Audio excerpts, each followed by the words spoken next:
Okey, bahan-bahan yang diperlukan untuk buat bot kraf ialah pinggan kertas, kertas warna, warna air, span, gam dan gunting, juga batang aiskrim. Kalau tak ada, boleh guna sudu yang ada kat rumah.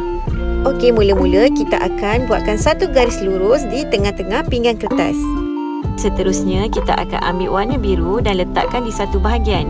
Ambil span yang telah dibasahkan sedikit dan teruskan mewarna seperti ini. Untuk menjalankan aktiviti ini, ibu bapa boleh gunakan bahan yang sedia ada di rumah. Okey, jika tiada pinggan kertas di rumah, kita boleh gantikan dengan kertas yang agak keras sedikit. Dan jika warna air juga tiada di rumah, ibu bapa boleh menggunakan bahan yang lain seperti krayon ataupun pensel warna untuk mendapatkan hasil seperti itu. Galakkan anak-anak mewarna sehingga siap separuh bahagian. Okey, biarkan warna itu kering. Kemudian kita ambil satu kertas warna dan lukiskan bentuk separuh bulatan. Kemudian kita akan guntingkan bentuk tersebut. Jadi macam ni. Okey, ambil lagi satu warna, kita buat bentuk segitiga dan kita guntingkan. Jadi seperti itu.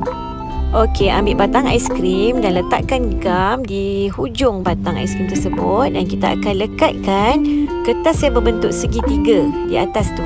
Kemudian kita ambil lagi satu kertas dan kita lekatkan.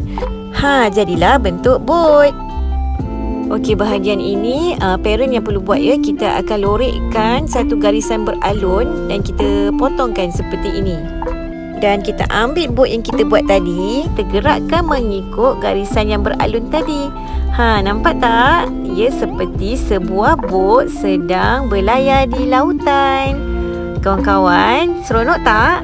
Okey, teacher harap kawan-kawan cuba buat dan nanti boleh share dengan teacher.